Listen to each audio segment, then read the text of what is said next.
और बच्चों कैसे हो आप लोग। चलिए आज हम आपके सामने आए हैं फिजिकल केमिस्ट्री की कुछ मीठी और खट्टी बातों को लेकर।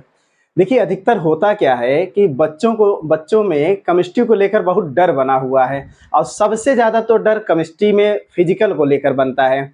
मैं अधिकतर ये देखता हूँ कि लोगों को ऑर्गेनिक के कुछ कॉन्सेप्ट तो समझ में आ जाते हैं, इनऑर्गेनिक की भी कुछ रेटी रटाई बातों को बहुत आसानी से वो हैंडल कर लेते हैं, लेकिन जैसे ही फिजिकल केमिस्ट्री के सवाल आते हैं वैसे ही आप सवाल लगाते हुए या तो पेज पलट देते हैं या तो उस सवाल को स्किप करके अगला वाला सवाल ढूंढते हैं। तो हमारी जो कोशिश है वो ये है कि आपको फिजिकल केमिस्ट्री हम इस कदर बता दें कि फिजिकल केमिस्ट्री आप उंगलियों पे सॉल्व करने लगे। फिजिकल केमिस्ट्री में बहुत ढेर सारे टॉपिक्स तो आते हैं, हालांकि केमिस्ट्री अपने आप में बटा हुआ नहीं है, लेकिन हमारी स्टडी आसानी से हो जाए उसके लिए जरूरी है कि फिजिकल, इनऑर्गेनिक, ऑर्गेनिक, एनालिटिकल ऐसे करके केमिस्ट्री को हम बांटे हुए हैं। तो हम केमिस्ट्री जो फिजिकल केमिस्ट्री आपको बताना है तो हम एकदम बेसिक से चलते हैं कि बेसिक से हम फिजिकल केमिस्ट्री कैसे पढ़ेंगे। तो बेसिक में सबसे पहले चैप्टर है कि मोल कॉन्सेप्ट। अगर मोल कॉन्सेप्ट आपको समझ में आ जाता है तो आप समझ लीजिए कि मोल कॉन्सेप्ट का मतलब ये है कि पूरी फिजिकल केमिस्ट्री का गणित का मतलब पूरे फिजिकल केमिस्ट्री का गिनती पहाड़ा। जैसे आपको गिनती पहाड़ा आता है तो समझ लीजिए कि आपको मैथ आ सकता है। वैसे आप अगर आपको ABCD आता है इसका मतलब आपको अंग्रेजी भी आ सकता है। उसी तरीके से अगर मोल कॉन्सेप्ट या उसके प्रॉब्लम या उसकी अवधारणा को अगर आप समझ रहे हैं और अगर आप इस चीज को समझ गए तो हमारा ये विश्वास है कि आप फिजिकल केमिस्ट्री को समझ सकते हैं। फिजिकल केमिस्ट्री मुझे लगता है सबसे आसान टॉपिक है केमिस्ट्री का। बस थोड़ी बहुत मिस्टेक्स हम लोग करते हैं, थोड़े बहुत कैलकुलेशन से भागते हैं, थोड़े बहुत फार्मूला हम याद नहीं कर पाते हैं, या जो मूल कॉन्सेप्ट है उसको लेकर हमेशा जो है कॉन्फ्लिक्ट रहता है दिमाग में, क्या सही है क्या गलत है। तो हमारी जो आगे आने वाले लेक्चर्स हैं उसमें ये कोशिश होगी कि फिजिकल केमिस्ट्री एकदम हवा हवाई हो जाए। तो चलिए सबसे पहले हम लोग पढ़ते हैं मोल कॉन्सेप्ट।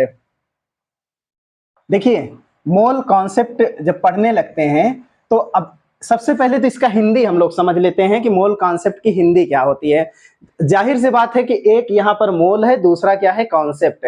कॉन्सेप्ट का मतलब होता है अवधारणा, यानी मोल को लेकर कौन सी अवधारणा है जिसको हम समझ नहीं पाते हैं, जिसको हमें आगे समझना है। तो मोल को लेकर जो अवधारणा है तो सबसे पहले ये जानिए कि मोल आखिर होता क्या है, मोल के आखिर एप्लीकेशन क्या है। हम इन सब बातों को अगर समझ जाएंगे तो काफी कुछ चीजें आसान हो जाएगा। तो मोल जैसे आप ये कहिए कि हम जब मार्केट में जाते हैं तो चीजों को खरीदते हैं, तो जब खरीदते हैं तो तीन तरीके से देन लेन हो सकता है दुकानदार और ग्राहक के बीच। या तो चीजों को तौल कर आपस में लेन देन होगा, या तो नाप कर, यानी तौल कर मतलब ग्राम, किलोग्राम, टन, इस तरीके से जो लेन देन का एक यूनिट हम लोग सेट करते हैं। जैसे 2 किलो चावल दे दीजिए, 3 किलो गेहूं दे दीजिए, 2 किलो चीनी दे दीजिए। उसी तरीके से दूसरा कौन सा मेथड हम लोग यूज करते हैं, या तो हम नाप कर, जैसे 1 मीटर कपड़ा दे दीजिए, 2 लीटर तेल दे दीजिए, 1 लीटर दूध दे दीजिए। यानी लेन देन के दो प्रोसेस अभी तक हमको समझ में आए हैं ग्राहक और दुकानदार के बीच। वो दोनों प्रोसेस कौन कौन से हैं, या तो चीजें तौल कर आपको मिलेगी या तो चीजें नाप कर मिलेगी। एक तीसरा भी तरीका होता है गिन कर, चीजों को गिनकर भी देन लेन के प्रोसेस में जनरली हम लोग देखते हैं। जैसे 2 दर्जन केला दे दीजिए, 3 दर्जन आम दे दीजिए। ऐसे बहुत ढेर सारी चीजें हैं जिसमें हम लोग चीजों को गिनती में खरीदते हैं, 2 दर्जन, 5 सैकड़ा, 3 सैकड़ा। तो गिनती में कहने का मतलब ये है कि जब भी केमिकल सब्सटेंस या जो भी मटेरियल आप ले रहे हैं या किसी को दे रहे हैं तो 3 ही मेथड है लेन देन के। कौन कौन से मेथड हैं, या तो तौल कर लेन देन करेंगे, या तो नाप कर करेंगे, तीसरा कौन सा मेथड है गिन कर करेंगे। तो केमिस्ट्री में जो भी चीजें यानी कोई भी केमिकल रिएक्शन है उसमें जो भी मटेरियल हम लोग यूज करते हैं कि कितना ग्राम लेना है, कितना लीटर लेना है, या कितने संख्या में लेना है, अगर ये 3 बात आ जाए तो पूछा जाए कि सबसे ज्यादा आइडियलिस्टिक यूनिट क्या है, तो आप बोलोगे संख्या में लिया जाता है। यानी जब भी कोई भी रिएक्शन पूरा होता है, मान लीजिए एक रिएक्टेंट ए है, दूसरा रिएक्टेंट 2 भी है, अगर ये रिएक्ट करके एक प्रोडक्ट बनाता है तो इसका मतलब क्या है, इसका मतलब क्या 1 ग्राम ए 2 ग्राम बी ऐसा है? नहीं, ये भी गलत है। क्या इसका मतलब 1 लीटर ए 2 लीटर बी? ये भी गलत है। सबसे बढ़िया तरीका क्या है कि एक पार्टिकल ए का दो पार्टिकल बी का जब आपस में कंबाइन करेंगे तो प्रोडक्ट बनेगा। और यहीं से बात आती है कि मोल कॉन्सेप्ट हमको पढ़ना क्यों चाहिए। देखिए जितने भी, जैसे आप लोग फिजिक्स में पढ़ते होंगे कि 7 बेसिक यूनिट सिस्टम होते हैं, जैसे कोई चीज तौल कर, कोई चीज नाप कर, या आप समय को देखते हैं, या फिर आप बहुत ढेर सारी चीजें हैं जिसमें हम यूनिट का इस्तेमाल करते हैं। तो उसी में एक यूनिट होता है केमिकल सब्सटेंस का अमाउंट, कैसे हम उसके लिए जो एसआई सिस्टम में यूनिट है वो कौन सा यूनिट होते हैं यूज करते हैं, तो हम बोलते हैं मोल यूज करते हैं। तो इस मोल का मतलब क्या है? इस मोल का मतलब बहुत साधारण है बच्चों।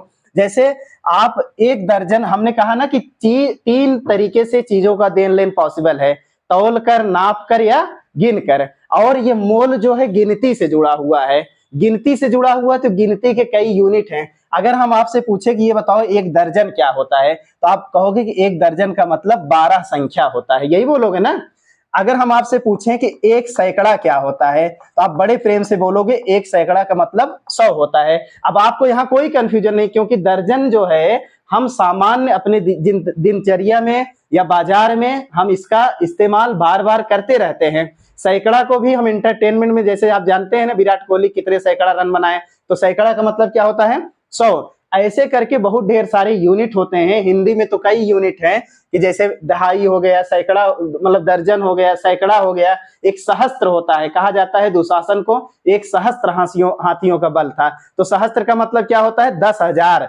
यानी अगर हम कह दें कि एक सहस्त्र का मतलब क्या होता है, तो आप बोलोगे कि 10,000 होता है। ऐसे मतलब कि जैसे आप लोग पढ़े होंगे इकाई, दहाई, सैकड़ा, हजार, लाख, 10 लाख, करोड़, 10 करोड़, अरब, 10 अरब, खरब, 10 खरब, पदुम, 10 पदुम, नील, 10 नील, ऐसे करके शंख, महाशंख, तमाम तरह का, ये सब सारे एक यूनिट हैं। जैसे अगर आपसे कोई कह दिया जाए 1 करोड़, 1 करोड़ का मतलब क्या होता है? 1 करोड़ का मतलब यही होता है कि 1 करोड़ का मतलब होता है 10 की घाते 7 संख्या। यानी 10 के घाते अगर 7 संख्या होगा तो इसका मतलब क्या है कि जो भी मटेरियल होगा उसकी संख्या कितनी होगी? 1 करोड़। तो अगर हम आपसे ये कहेंगे कि बेटा ये बताओ दर्जन की परिभाषा क्या है, तो आप बोलोगे group of numbers which contain 12 numbers, यानी संख्याओं का वह समूह जिसमें कुल कितने संख्या होते हैं? 12 संख्या होते हैं। ऐसे अगर हम कहें कि सैकड़ा का परिभाषा बताओ, तो आप क्या बताओगे? संख्याओं का वह समूह जिसमें 100 संख्या होते हैं उसे हम लोग सैकड़ा कहते हैं। ऐसे अगर हम आपसे कह दें कि 1 करोड़, 1 करोड़ का डेफिनेशन आप बताइए, तो कहोगे संख्याओं का वह समूह जिसमें 10 की घाते 7 संख्या होता है। ये तो हिंदी वाला हो गया। जिसे अंग्रेजी में भी बहुत लोग पढ़ते होंगे 1 मिलियन। 1 मिलियन का मतलब 1 मिलियन का मतलब 10 की पावर 6, इसका मतलब 10 लाख। अगर 10 लाख की संख्या में कोई चीज है तो हम बोलेंगे 1 मिलियन। ऐसे 1 बिलियन, 1 बिलियन का मतलब 10 की घाते 9। ऐसे बहुत ढेर सारे यूनिट आते हैं। तो अब देखिए ये जो यूनिट आ रहे हैं, जैसे शुरू में हम दर्जन यूज कर रहे हैं, फिर कहीं कहीं पर हम सैकड़ा यूज करते हैं, कहीं कहीं मिलियन, कहीं कहीं बिलियन यूज करते हैं। ऐसे अंत में जाते जाते आता है 1 मोल। और 1 मोल का मतलब होता है 6.023 गुणे 10 की घाते 23। यानी संख्याओं का वह समूह जिसमें 6.023 इंटू 10 की पावर 23 पार्टिकल्स या कोई भी चीज हो तो उसको हम क्या बोलेंगे? 1 मोल। तो जैसे दर्जन होता है, सेम चीज क्या होता है? मोल होता है। बस दर्जन एक ऐसा यूनिट है जिसमें संख्याओं का जो नंबर होता है मात्र कितना होता है? 12 होता है। लेकिन मोल में कितने संख्या होते हैं? तो हम बताएंगे 6.023 गुणे 10 घाते 23 संख्या होता है। यानी अब हम ये कहें कि जाओ मार्केट से 1 दर्जन केला खरीद के लाओ, तो आप कितने केला खरीद के लाओगे? कुल 12 केला खरीद के लाओगे। लेकिन अगर हम कह देंगे कि जाओ 1 मिलियन केला खरीद के लाओगे, कितने केला खरीद के लाओगे? बोलोगे 10 लाख केला हम खरीद के लाएंगे। हो सकता है मार्केट में मिले या ना मिले, ये दूसरा इशू है। लेकिन 1 मिलियन का मतलब आपको कितने लाने हैं? 10 लाख। 1 बिलियन का मतलब कितने लाने हैं?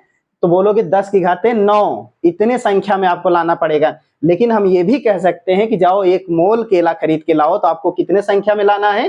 तो बताना है कि 6.023 10 की घाते 23। यानी अगर इसको हम लिखें तो कैसे लिखेंगे? 0 2 3, अब इतना तो यहाँ पर 3 0 इन्वॉल्व हो गया, इसके बाद 20 0 लिखना है। 1 2 3 4 5 6 7 8 9 10। 11, 12, 13, 14, 15, 16, 17, 18, 19, 20। अब देखिए इसको गिनती में हम लोग लिखते हैं कि एक मोल केला का मतलब क्या हुआ, ये एक मोल पार्टिकल का मतलब क्या है। इकाई, दहाई, सैकड़ा, हजार, 10,000, लाख, 10 लाख, करोड़, 10 करोड़, अरब, अरब, 10 अरब, खरब, 10 खरब, पदुम, 10 पदुम, नील, 10 नील। अब शंख चलेगा, 1 शंख, 2 शंख, 100 शंख, 3,000 शंख, 23,000 शंख, जीरो, फिर 60 लाख 23,000 शंख।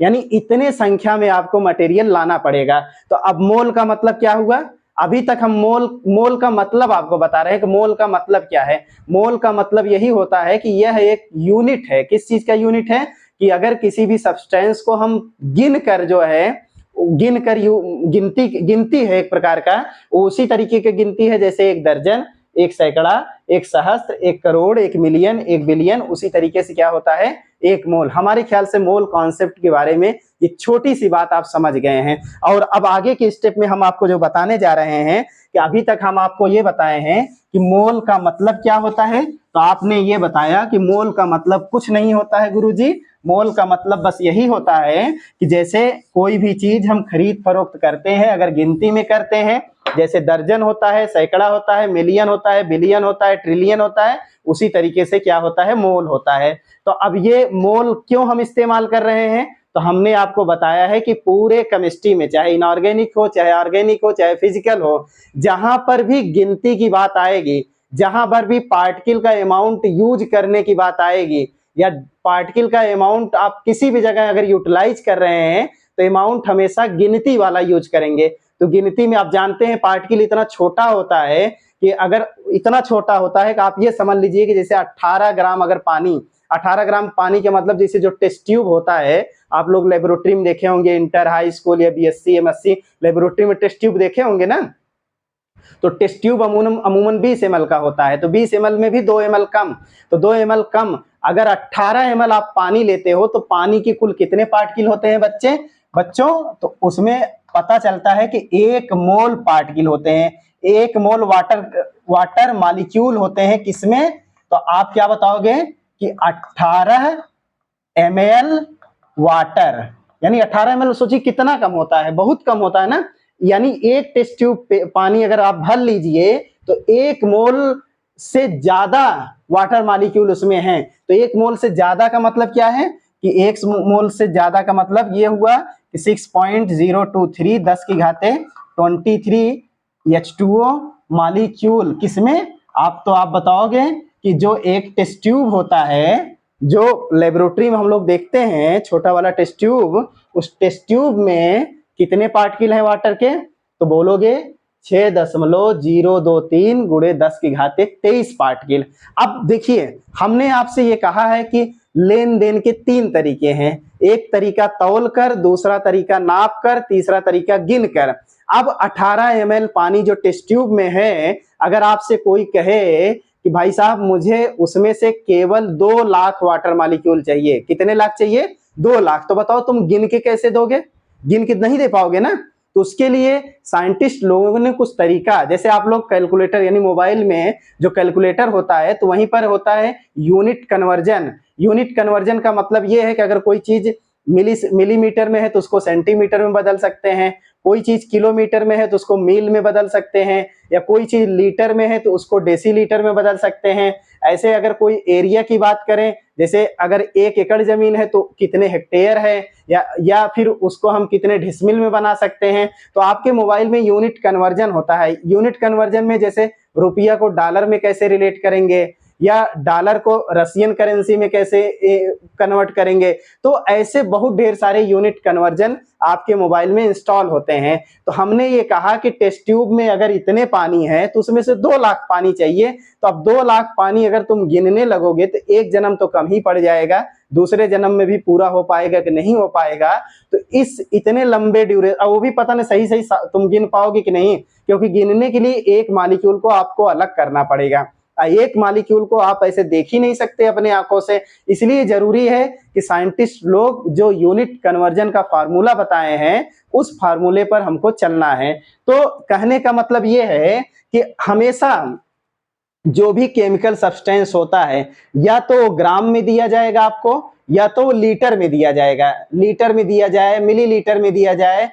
कहने का मतलब ये है या तो तौल के दिया जाएगा या तो नाप के दिया जाएगा। अब बताओ भाई साहब, अगर कोई चीज तौल के मिल रहा है तो आपको रिएक्शन में उसको यूज करना है तो गिन के यूज करना है, तो कठिन काम हुआ कि नहीं काम हुआ? ये कठिन काम हुआ। लेकिन वैज्ञानिक लोग इसको सरल बना दिए हैं, और मैं इतना सरल बना दिया हूं कि आप आसानी से सीख जा रहे हैं। तो वो यूनिट कन्वर्जन वाले जो फार्मूला है उस फार्मूला पर हम आते हैं।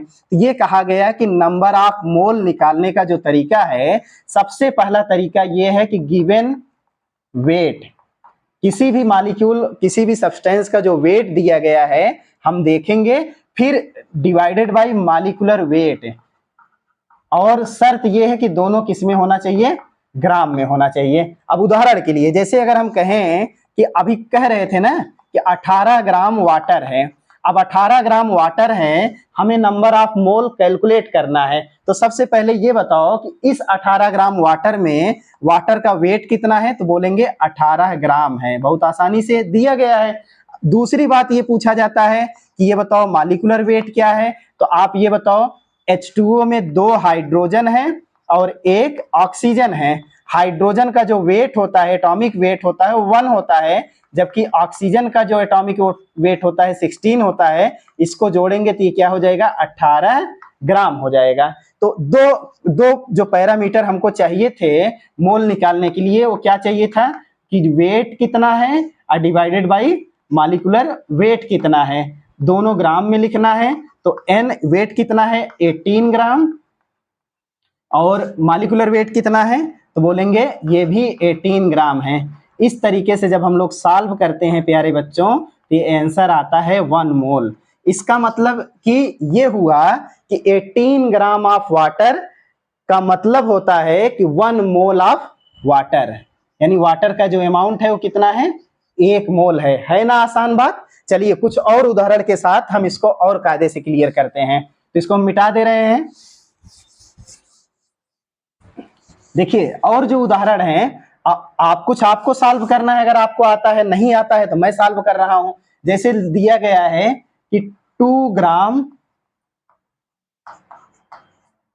He का मतलब हीलियम, या फिर कहीं पे लिखा गया है कि 10 ग्राम NaOH, या फिर कहीं पे लिखा गया है कि 0.5 ग्राम H2। अब हमें नंबर ऑफ मोल बताना है। तो नंबर ऑफ मोल बताने के लिए क्या जरूरी है कि अगर ये सवाल दिया गया है तो इसमें पहले ये पता करो कि वेट कितना है। तो वेट कितना है? 2 ग्राम। और हीलियम का एटॉमिक वेट कितना होता है? तो एटॉमिक वेट होता है 4 ग्राम। आप ये एटॉमिक वेट कैसे पता चला? तो पीरियोडिक टेबल में आप देखोगे तो हीलियम यहाँ पर 2 लिखा होता है, यहाँ पर 4 लिखा होता है। तो अगर हम यहाँ n बराबर निकालें तो क्या होता है formula? Given weight divided by, अब क्योंकि ये मॉलिक्यूल नहीं है, एटम है, इसलिए क्या लिखेंगे? Atomic weight. और जो हमारा आंसर आ जाएगा n इक्वल टू, ऊपर क्या लिखेंगे? 2 और नीचे क्या लिखेंगे? 4, क्योंकि दोनों ग्राम है, ग्राम ग्राम से कट गए। और यस n बराबर क्या आ गया? Half mole of H2। है ना आसान? बहुत आसान है। यूनिट कन्वर्जन का ये तरीका अगर आप इस्तेमाल करेंगे तो नंबर ऑफ मोल, अगर कोई भी चीज वेट में दिया गया है तो आप आसानी से बता सकते हैं। जैसे इस सवाल को हल करें, यहाँ n इक्वल टू कितना दिया गया है, तो सॉरी वेट इक्वल टू कितना दिया गया है, तो हम बताएंगे कि वेट 10 ग्राम है। दूसरी बात, आपसे ये पूछा जाए कि NaOH का मॉलिक्यूलर वेट क्या होता है, तो आप बोलोगे 40 होता है। क्यों? क्योंकि 23 होता है सोडियम का, 16 होता है आपका ऑक्सीजन का, और 1 होता है किसका? हाइड्रोजन का। तो अगर इस लिहाज से हम नंबर ऑफ मोल कैलकुलेट करें तो हम फार्मूला क्या होता है? Given weight divided by molecular weight. और इस तरीके से सॉल्व करते हैं तो यहाँ ऊपर 10 लिखेंगे, नीचे क्या लिखेंगे? 40 लिखेंगे, और जो हमारा आंसर आएगा ये 1/4 मोल ऑफ NaOH आएगा। ऐसे जो अंतिम वाला सवाल है ये आप खुद से सॉल्व करिएगा। अच्छा, हमने ये बताया कि अगर सब्सटेंस का अमाउंट ग्राम में दिया गया है तो आप यूनिट कन्वर्जन का ये फार्मूला इस्तेमाल करेंगे। लेकिन अगर सब्सटेंस का अमाउंट ग्राम में ना देकर, जैसे कभी कभी दिया जाता है कि वॉल्यूम में दिया जाता है, तो वॉल्यूम एट एसटीपी, और ये किस में लेना है, लीटर में, डिवाइडेड बाई 22.4 लीटर। ये दूसरा तरीका है कि अगर कोई चीज किसी भी गैस का वॉल्यूम दिया गया हो, STP standard temperature and pressure, standard temperature का मतलब 0 डिग्री सेल्सियस टेम्परेचर, प्रेशर का मतलब 1 बार प्रेशर। हालांकि एसटीपी एनटीपी हम लोग बाद में चर्चा कर लेंगे, अभी हम लोग किसकी चर्चा कर ले रहे हैं, नंबर ऑफ मोल कैसे निकालेंगे। तो अब देखिए कुछ उदाहरण हम लोग लेते हैं। उदाहरण ये है कि जैसे अगर मान लीजिए लिखा गया है 11.2 litre, 11.2 litre of NH3 at STP, ये दिया गया है। अब पूछा जा रहा है कि ये बताओ बच्चा कि नंबर ऑफ मोल कितना होगा, तो हम बताएंगे कि भैया नंबर ऑफ मोल होता है given volume at STP divided by 22.4 litre. तो अब एक चीज ये बता दो, NH3 का वॉल्यूम कितना दिया गया बेटा, तो आप बताओगे कि 11.2 लीटर, नीचे कितना लिख दोगे, 22.4 लीटर। और जब इसको हम लोग सॉल्व करते हैं n इक्वल टू, ये सॉल्व करोगे तो 0.5 मोल ऑफ NH3 आंसर आ जाएगा। है ना, बहुत आसान, बहुत ही आसान है मोल कॉन्सेप्ट। अब कॉन्सेप्ट यानी मोल को लेकर जो अवधारणा है वो ये है कि जो अमाउंट ऑफ सब्सटेंस होता है हमेशा जो आइडियल यूनिट है वो गिनती के फॉर्म में यूज होता है। अगर हम गिनती के फॉर्म में यूज करते हैं तो गिनती के बहुत यूनिट होते हैं, जैसे हमने बताया ना, दर्जन, सैकड़ा, मिलियन, बिलियन, ट्रिलियन, ट्रिलियन बहुत होता है। लेकिन हमें कौन सा यूनिट यूज करना है, तो आप बताओगे कि नंबर ऑफ मोल यूज करना है। तो नंबर ऑफ मोल में हमेशा जो है किसी भी केमिकल कंपाउंड को आप काउंट करेंगे। लेकिन अब दूसरी बात ये आ गई, कंपाउंड भैया हमेशा ग्राम में दिया जाता है, लेकिन आप कह रहे हैं कि मोल में यूज किया करना है, तो हमें क्या करना है, मोल कन्वर्जन का फार्मूला इस्तेमाल करना है। अगर कोई भी चीज ग्राम में दिया गया है तो नंबर ऑफ मोल बराबर क्या होता है, तो बताओगे कि weight divided by molecular weight अथवा एटॉमिक वेट, बस शर्त यह है कि दोनों किस में होना चाहिए, ग्राम में होना चाहिए। दूसरी बात आप ये कह रहे हो कि भैया जो गैसियस सिस्टम होता है वो वेट में ना देकर वो लीटर में दिया जाता है, तब आप बताओगे कि जो वॉल्यूम STP पे दिया गया है लीटर में और नीचे 22.4 से डिवाइड कर देना, तो क्या मिल जाएगा, नंबर ऑफ मोल। तो इस तरीके से मोल को लेकर जो अवधारणा यानी मोल कॉन्सेप्ट का मेन मीनिंग क्या है कि नंबर ऑफ मोल को समझना। अब मोल तभी आप समझोगे जब मोल का डेफिनेशन समझोगे। मोल का डेफिनेशन कुछ भी नहीं है, ये एक ग्रुप ऑफ नंबर्स है। ये उसी तरीके से है जैसे दर्जन, सैकड़ा, मिलियन, बिलियन, ट्रिलियन होता है। अगर कोई भी चीज तौल कर दी गई है तो आप क्या करोगे, नंबर ऑफ मोल बराबर वेट बटे मॉलिक्यूलर वेट। अगर कोई चीज नाप के दी जाती है, खास करके गैसियस सिस्टम, तो बताओगे volume at STP divided by 22.4 litre. तो और कुछ अच्छे अच्छे प्रॉब्लम्स को लेकर हम आपके सामने अगले लेक्चर में आएंगे। तब तक के लिए राम राम, जय हिंद। हाँ, आप अपने विचार कमेंट के फॉर्म में जरूर बताइएगा। जय हिंद।